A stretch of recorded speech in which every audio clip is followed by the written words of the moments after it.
We will be talking about the NHL's opening week. On Left Bench Sports. Cave on, did Alex. No, the Dolphins are not frauds. All right, we gotta restart again. Bad this defense has been. I do not trust them against the Dolphins at all. Milwaukee Bucks joining the finals this year.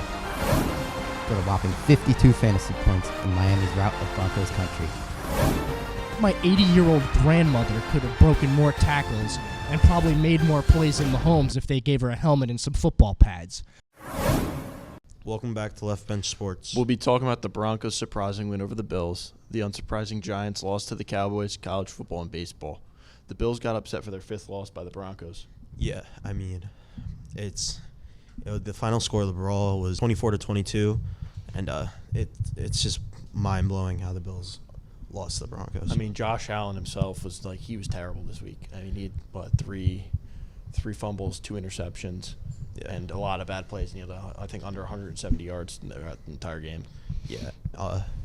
Obviously, like you mentioned, picked off twice. One of those was former Giant Fabian Moreau, and the other one was by Justin Simmons. I mean, it's just this guy is one of the top elite quarterbacks, and he's throwing interceptions. And this is like the 6th game consecutively he's had a single or more interceptions throughout, which is not good for one of these top elite guys such as him. Yeah. And he was also just as bad running the ball. Fumbled the ball away to Jaclin McMillan, and he was not the only one who fumbled for the Bills. James Cook also had 2 fumbles. I mean, these fumbles throughout the games were huge, turning points for the Broncos, giving them these, signs of life to come back and, win the game, which you gave them that, and they won. Yeah. These dumb little things that the Bills did wrong ended up, screwing them over in the end. And I mean, the Bills' run game is solid, but you built an offense around a guy who's supposed to be an elite quarterback. You can't be running the ball as much as they have been. I mean, yeah, they're trying to, wrap their head around 2 different things. Like, you're trying to, bring in one of the best QBs and run around him, but you also have the great guys for running the ball up the middle and killing it. Yeah, on paper, this team is not supposed to be 5-5. It's just no, they should be much better than Josh that right Allen now. just needs to perform. I think there needs to be more cohesion between the team and everybody in general. It seems like they're trying to do too many things with what they have, and they need to focus on what's good on their team and, make use of everything they have. Yeah, and but James Cook was still the best player for the Bills that game. He rushed for 109 of the Bills' 192 yards, and Latavius Murray also rushed for 68 yards. I mean, solid stats here we got from the 2 guys. Latavius is another good player from them. He's got, he's a good runner. Does great. And, you have thoughts on him? I mean, he's pretty slow. He can break tackles pretty well, but Latavius Murray's pretty slow. James Cook is definitely the better of their 2 running backs. Yeah, he's their star guy for them. Yeah, but definitely you can't rely on him game in, game out. You need to rely on Josh Allen. Yeah, you got to rely on Allen. He's their guy. He's, he's their man. You got to have. They're all on him for what he's got to do. Josh Allen's the man. Yeah, and he just couldn't produce. And if he keeps throwing the ball like he does, James Cook has to, run for 200 yards a game. He's got to at least get 200 possible for what they need. And it's not going to happen when, they're when defenses start to learn and switch up their games to, focus on him rather than Josh Allen because he can't perform and do his job. Yeah, and also the Bills made an incredibly, stupid play by having 12 players on the field for a punt, allowing the Broncos punter to get significantly more yardage at the end of the game. On top of that, the first kick that the Broncos punter went to kick, he missed, and then once they got called for that 12-man penalty on the field, they got the second chance, and that ended up causing them the loss for that game. Yeah. Think of the difference. It would have went to, it could have been a completely different outcome if the Bills didn't make that stupid mistake of having 12 men on the field at one time. Yeah, but Russell Wilson was pretty solid for the Broncos, though. QB rating of 81, and he also threw 2 touchdowns to Cortland Sutton and Javonte Williams. With all the pressure he's got on him, he's doing good. He scrambles in the backfield, and he still manages to come off with these good throws, and they're connecting to the guys that need to get to him, and it's working out. Yeah, the O-line was pretty. I was not expecting the Broncos to beat the Bills at all. Yeah, the O-line was pretty awful for the Broncos. It was a really a lot of he had to throw pressure on him. Yeah, a lot of pressure on him. He had to throw the ball away more though. He can't take 4 sacks like he did. No, he even though he got sacked 4 times, I'd say he still performed well for what his Yeah. offense gave him. He barely had less. I think he had less than 3 seconds per play with the ball to get it off. You need to throw the ball away though. You can't get sacked 4 times. No, you're just going to keep losing yards Yep. and getting pushed back. And the Broncos secondary was pretty solid in terms of exposing Josh Allen in the passing game, but when it came to the run game, they're pretty awful. 192 rushing yards it's pretty high. I mean, yeah, that is a pretty high number for yards, especially for for that game, they should have had way more than 192. I mean, the Broncos, not a good team overall. It was just like a miracle on ice at this point for the Broncos to win that. Yeah, miracle on turf. But at the end of the day, the Bills handed that game to the Broncos. Oh, it was spoon fed to them. They gave them so many opportunities. It was ridiculous, from the fumbles to the interceptions to the 12-man on one field play. It's almost like youth mistakes out there they're making. Like, it's ridiculous. Like, the fact that you're out there and you have 12 guys on the field in the NFL and you can't notice that, it's sad. Yeah. It's ridiculous. And it wasn't just Josh Allen. It was the entire team. Just I think truly they awful. came in with a little too much confidence, and it really, turned the tables on them, and they screwed over. Yep. I mean, did the Bills make the playoffs this year? What are you thinking? Probably not. If they keep losing to teams or even, making games close with teams that need to be annihilated by them with the team they have on paper, I definitely think the Bills do not make the playoffs. I mean, if they keep playing with their heads tucked between their legs, they're not going anywhere, to be honest, at all. It's just bad. I mean, the amount of mistakes made in this game were absolutely absurd for the Bills. I mean, especially with Josh Allen being the top, high-level elite quarterback that should be making none of these dumb mistakes. He's got the O-line for him. He's got the receivers. He's got the guys such as James Cook and the plenty of others that could easily help him cover his mistakes sometimes. But he was making such, little errors that were just screwing him over. And then on top of that, there were so many errors across the field that you just can't cover one for another if there's that many. Well, that'll do it for this week's coverage. Don't go anywhere. Jesse will be breaking down the Giants game.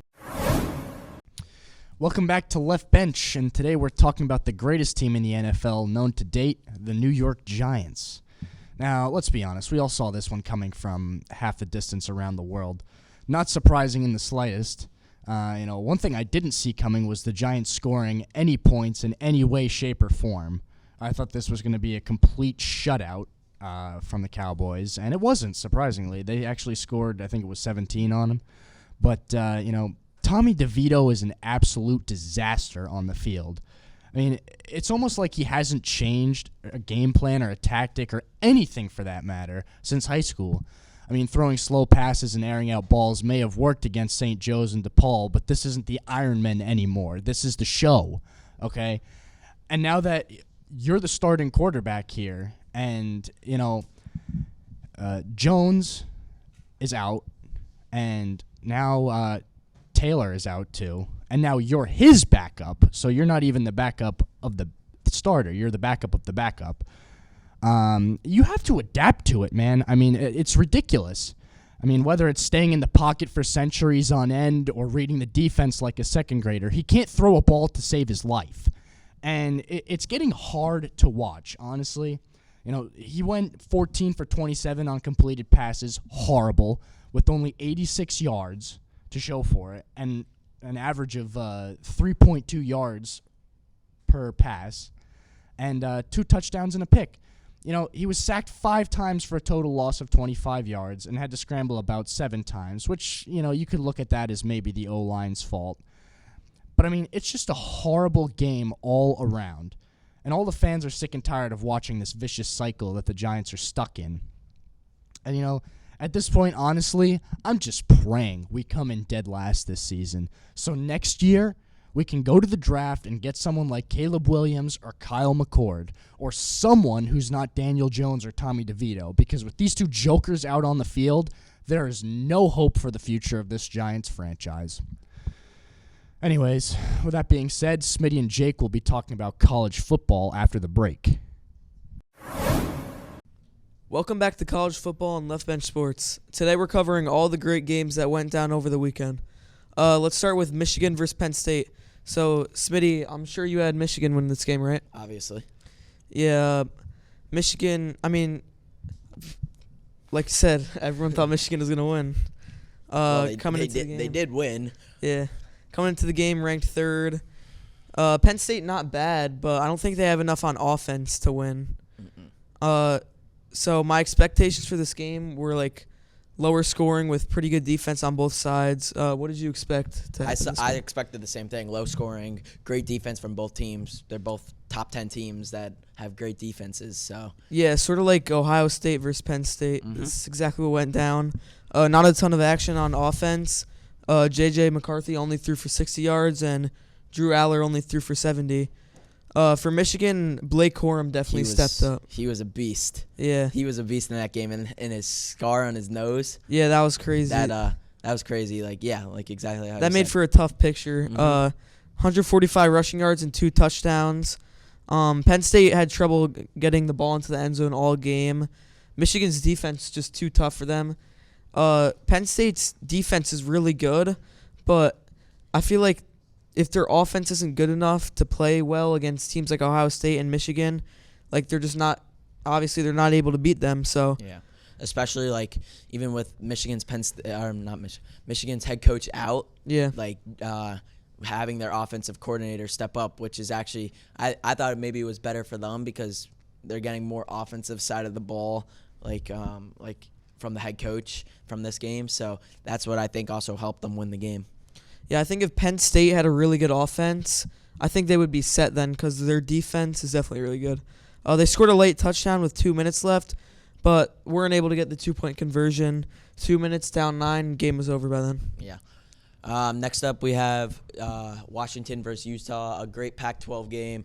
The game was great. It was very close as both teams went back and forth into halftime. Utah led 28-24, so it was a high-scoring first half. Michael Penix had another great game with over 300 passing yards. What do you think the Heisman race is with all these QBs? Well, I think another great performance from Penix. I think he might be first in the race right now. Jaden Daniels, he had a really good game against Florida. He rushed for 200 yards and passed for 300 yards.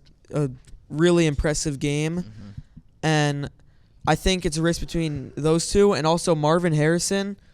I mean, he's balling out And every especially single game. especially as a wide receiver, I don't think there's been, like there has been, but Yeah. not lately, not recently has there been a wide receiver in the Heisman running. Yeah, we haven't seen one since Devontae Smith a few years ago, but he had a really good season then, which would be tough to top. But the But- way Marvin Harrison's playing, Exactly. like, Marvin Harrison has been playing great lately, like the whole season, not even lately, just the Yeah. whole season he's been playing great.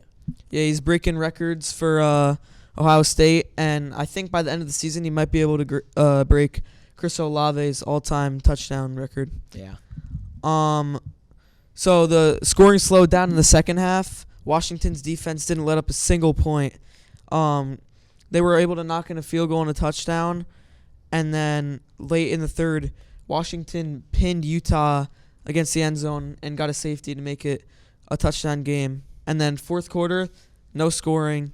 So at the end of the day, I think the big story was Washington's defense. Exactly.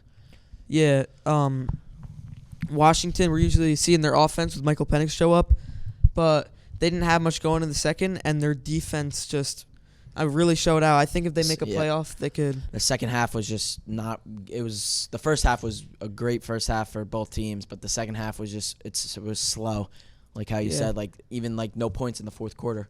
Yeah, I think if Washington makes the playoff, they could really compete with all the teams because they're showing that their defense can step up too. Then I'm liking what I see from Washington. Yeah. Last game we're covering is Georgia versus Ole Miss. I was excited because I thought Ole Miss was going to be able to upset them. I'm not going to lie. And I was looking forward to that because I wanted Georgia to lose. But first in the first quarter and the start of the second was looking good. 14-14, both teams going back and forth on offense. Ole Miss was taking advantage, running to the outside with Judkins because you just don't want to run into those big Georgia defensive linemen. Yeah. So, I thought they were going to be able to keep it close, but Georgia started to lock in. Dejan Edwards cashed in for a run. Same with Milton. So a 2-touchdown game at halftime. And from there on out, Ole Miss just started to slow down. So at halftime, did you think, Georgia was just going to take over this game or what? Well, they took over the game before even the first half even ended. Mm-hmm. After those 2 touchdowns, they had the game in the books. Yeah, after those 2 touchdowns, I think we started to see their defense step up more. But like how just like they're the best team in college football by far. Yeah, I Like, think that's their defense, their offense, everything, their coaching, everything is just better than everybody else in college football. don't go anywhere. We have more college football when we come back from the break. Welcome back from the break. As we were just talking about, Georgia just completely took over in that second half. Their defense shut down Ole Miss completely. They looked like an offensive powerhouse before this, but just completely shut them down. Final score ended up being 52-17, so only a field goal since the second quarter. The defense for Georgia was just unstoppable. Like they just stopped Georgia every time, and that was it. Yeah, it'll be interesting to see how Georgia and Alabama go at it in the SEC championship because Georgia, I know a lot of us thought like they hadn't played many good teams yet, so we didn't know if they were like still at the same spot. Yeah. But they just beat Missouri by not as big as a margin as this game. But Ole Miss, we did not think it would be like this. We thought it would be like a closer game than Yeah, I think it was just not a close game at all. Yeah, they just showed that they're as dominant as they have been. So it'll definitely be interesting. Georgia showing that they're still the same team they've been for the past few years. And then Alabama, they've been hot recently. So I think that'll be a really good matchup. Yep. Well, that's all we have here today. Thanks for watching. Coming up next, we have Luke and Myles talking about the MLB, and we'll see you next week. Hello and welcome back to Left Bench Sports. I'm Myles Berkowitz, and this is Luke Jaclin. Now we'll be talking about MLB free agency. Well, first, maybe the biggest free agent ever, Shohei Ohtani. He might just break the bank, reset like every financial record there ever is in MLB. He hits, he pitches. There's really nothing he can't do. If I went into MLB The Show and created a player, I think it would be him. But me personally, I think he goes to the Dodgers. They've been clearing cap since years. Or last year, they let Trey Turner walk.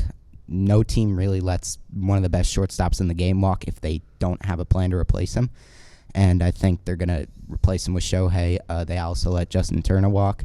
He's been there for a while. They need a pitcher. They need a hitter. They need, Julio Urias. We don't even know if he's going to pitch again in the MLB. But I think they could really make a run at Shohei. He might be the best player in baseball. He probably is. One of the best hitters, one of the best pitchers. It's hard to be better than that. It's just unfair almost the way he does everything. But you can't carry a team in baseball like you can in other sports. Otherwise, the Angels have been really good for these past couple of years with him and Trout.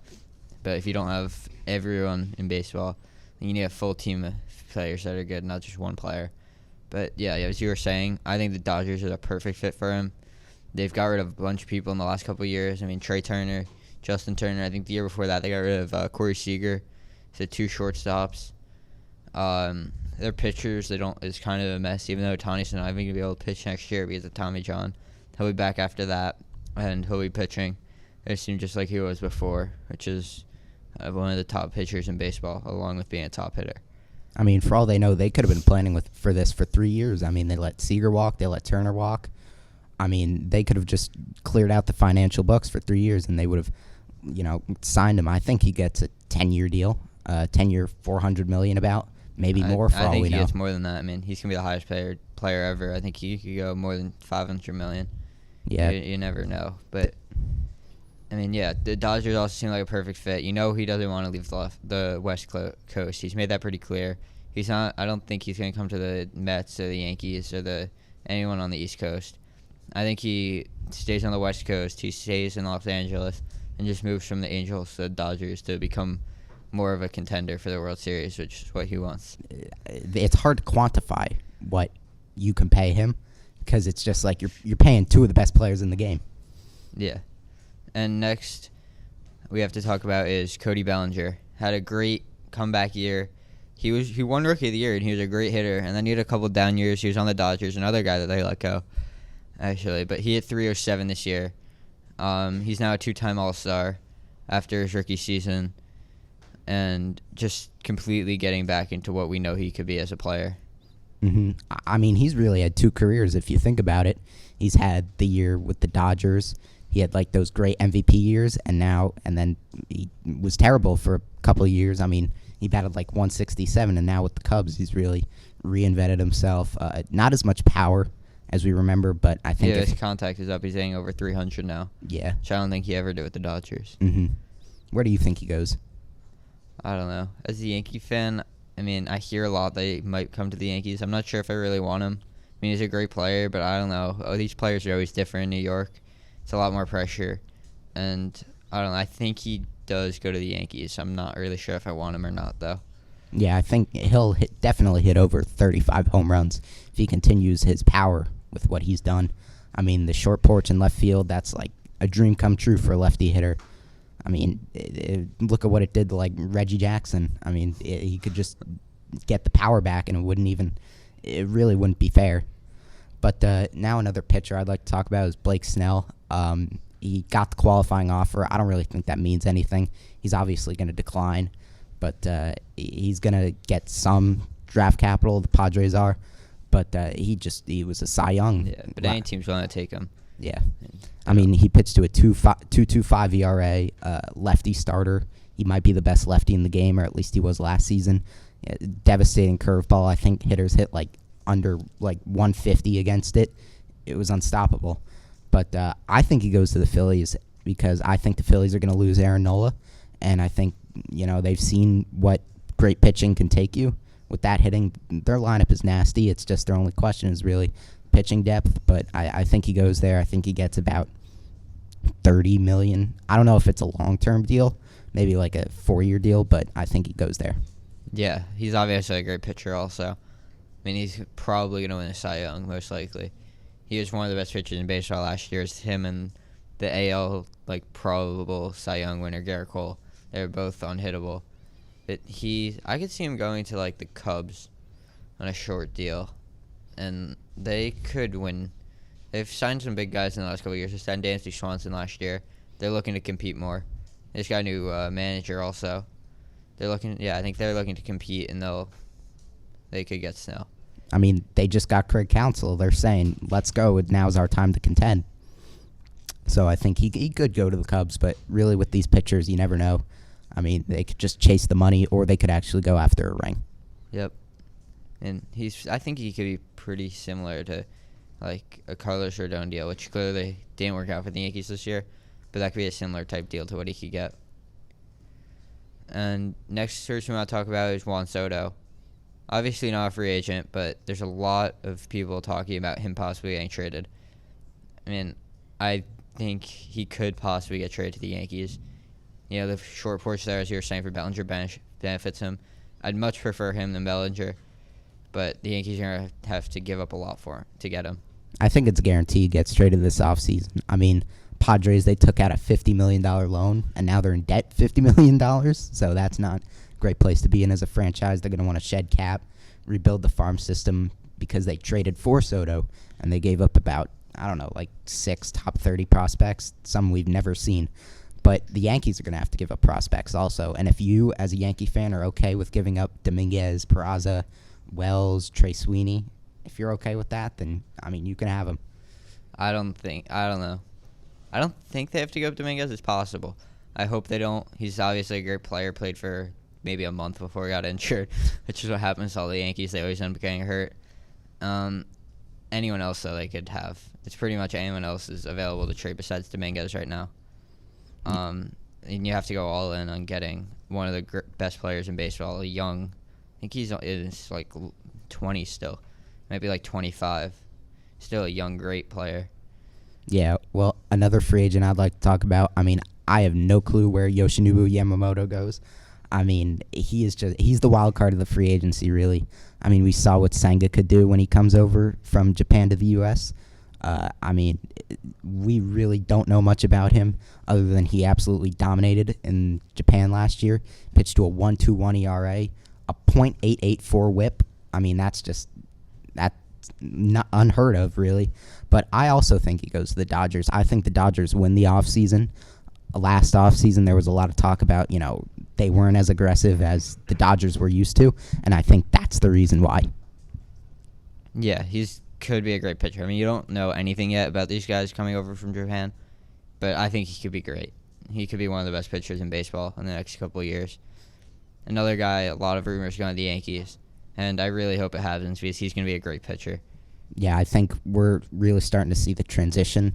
Like, the MLB is going to become more, like, we're going to have a lot more Japanese players. I mean, we already saw what Senga can do. Ohtani, he's might be the best player we've ever seen. We're going to get Shota Imanaga. I mean, Roki Sasaki also. I think the whole pitching market is really going to be brought up with all the players coming over from Japan. Yeah, there's not a lot of major leaguers, especially like great pitchers, become free agents this young. He's 25 years old. Like, that could start, like, he could be there for the next 10, 15 years pitching. So there's people who don't become free agents that often. I could see him getting a lot of money this offseason and a long-term deal after never pitching in the majors before, just because of how young he is and how much time he's going to have to pitch in the majors. Yeah. Well, it's going to be a great offseason, but thanks for watching, as we'll see you next week on Left Bench Sports.